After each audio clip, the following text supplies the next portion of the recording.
प्रिय साथियों नमस्कार। आप लोगों का हमारा चैनल जय प्रसाद दुबे नमः संस्कृत चैनल पर स्वागत है। आप लोगों का मेरे प्यारे साथियों, मैं आप लोगों को पढ़ा रहा था यूजीसी नेट। उसमें एक टॉपिक है रामायण। तो हम कहे थोड़ा सा पहले इसको लिख दे रहे हैं, चूँकि यूजीसी नेट का जो पेपर होता है वो संस्कृत में ही रहता है, संस्कृत में ही क्वेश्चन उसका आता है। तो हम कहे भाई थोड़ा बहुत संस्कृत में आप लोग जाने रहेंगे बढ़िया रहेगा। तो इस तरह से हम धीरे धीरे अब संस्कृत में ही पढ़ाएंगे। तो इससे क्या होगा, एक फ़ायदा ये होगा कि संस्कृत में जो पैरा वाला क्वेश्चन आता है, ऐसे बना देगा पैरा, उसी में क्वेश्चन पूछेगा। इससे जो है एक फ़ायदा ये होगा कि इससे आप लोगों का पैरा वाला पोर्शन तैयार हो जाएगा। पता लगा कि जल्दबाजी में आदमी जो है देख ही नहीं पाता है। पता लगा कि आप अच्छे से पढ़े नहीं हैं तो अर्थ नहीं निकाल पाएंगे। जब अर्थ नहीं निकाल पाएंगे तो उसका उत्तर कैसे कर पाएंगे। इस तरह से अब जैसे इसको हम थोड़ा पढ़ दे रहे हैं, लिखे भी हैं। रामायण इतिहास का, मान लीजिए रामायण से ही बना रहे हैं, तो इसमें एक चीज़ ये है कि एक रूप इसमें पूछा था ना, बभू शब्द आया था। जैसे यहाँ पे है बभू, तो इसको हम पढ़ दे रहे हैं। इसके बाद इसका हम अर्थ भी बता देंगे। तो रामायणम भारतवर्षस्य एकम सर्वोत्कृष्टम धार्मिकम नैतिकम एवं ऐतिहासिकम ग्रंथम अस्ति, ग्रंथरत्नम अस्ति। इदम आदिकवि महर्षि वाल्मीकि विरचितम भारतीय साहित्यस्य आद्यम महाकाव्यम अस्ति। अत्र सनातन वैदिक धर्मस्य एवं संस्कृतेः आदर्श मर्यादा पुरुषोत्तमस्य भगवतः श्रीरामस्य समग्र जीवनस्य काव्यमयम वर्णनम संभूतम अस्ति। यहाँ तक हो गया। एतस्मिन् ग्रंथरत्ने भारतीय संस्कृतेः यावत् भव्य रूपम उपलब्धम भवति तावत् अन्यत्र दुर्लभम। कहने का आशय ये है, इस ग्रंथ में, भारतीय ग्रंथरत्न में भारतीय संस्कृति माने भारतीय संस्कृत के यावत भव्य रूप माने जैसा भव्य रूप वर्णन उपलब्ध है, अन्यत्र ये उपलब्ध नहीं है। मतलब अन्यत्र जगह ये दुर्लभ है। अतः केवल राम रावणयोर युद्धस्य एव तयोः विजय पराजयोः एव वर्णन नास्ति। नास्ति में हो गया संधि।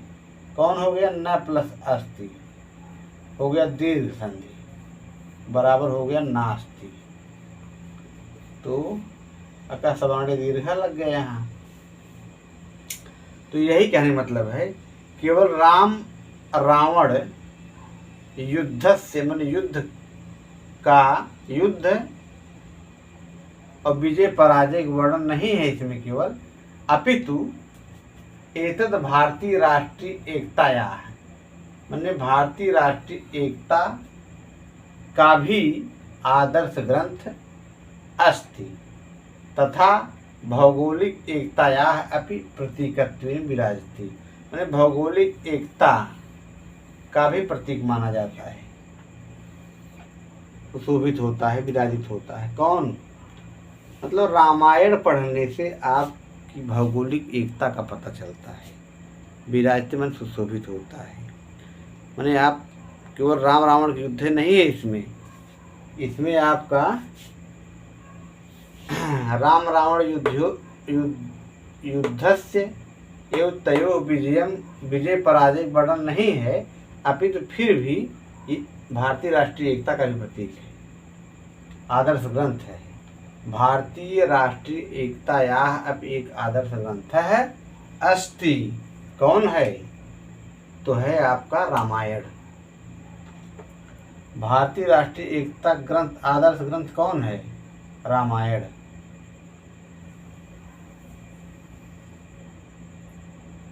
भारतीय राष्ट्रीय एकता के आदर्श का ग्रंथ है रामायण। तो इस तरह से मेरे साथियों इसमें क्वेश्चन कई बन सकते हैं, जैसे रामायणम भारतवर्षस्य एकम सर्वोत्कृष्टम धार्मिकम नैतिकम एवं ऐतिहासिकम ग्रंथम अस्ति। अब यहाँ पर क्वेश्चन बना सकता है कि कह धार्मिकम नैतिकम ऐतिहासिकम ग्रंथ अस्ति। तो रामायणम भारतवर्षस्य एकम सर्वोत्कृष्टम धार्मिकम नैतिकम एवं ऐतिहासिकम ग्रंथम का है अस्ति। तो हो जाएगा आपका रामायण। एक क्वेश्चन तो ये बन गया। और दूसरा क्वेश्चन ये बन सकता है इदम आदिकवि महर्षि वाल्मीकि विरचितम भारतीय साहित्य से आद्य महाकाव्यम अस्ति। तो यहाँ एक क्वेश्चन ये बना सकता है कि भारतीय साहित्य से आद्य महाकाव्य क्या है अस्ति। तो यहाँ भी आपका रामायण ही हो जाएगा। ये हो गया। अत्र सनातन वैदिक धर्मस्य एवं संस्कृते आदर्श मर्यादा पुरुषोत्तमस्य भगवतः श्री रामस्य समग्र जीवनस्य। तो भगवान ये भी क्वेश्चन पूछ सकता है, भगवान राम के समग्र जीवन का काव्यमय वर्णन कहाँ पे स्थित है, किस ग्रंथ में स्थित है? तो रामायण में है। ये हो गया। तीसरा है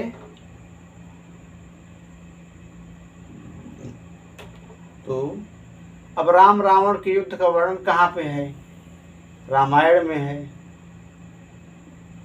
विजय पराजय का वर्णन कहाँ है? रामायण में है। भारतीय राष्ट्रीय एकता आदर्श ग्रंथ कौन है? रामायण है। ये सब चीजें हो गया। रामायण से इतना क्वेश्चन बन सकता है। एक चीज इसमें और भी था कि तो इस तरह से ये एक पैरा समाप्त हो गया। अब दूसरा पैरा हम लिखने जा रहे हैं। तो इस तरह से ये आपका समाप्त हुआ। अब दूसरा पैरा लिखेंगे, फिर उसको भी बताएंगे। तब तक के लिए नमः संस्कृताय।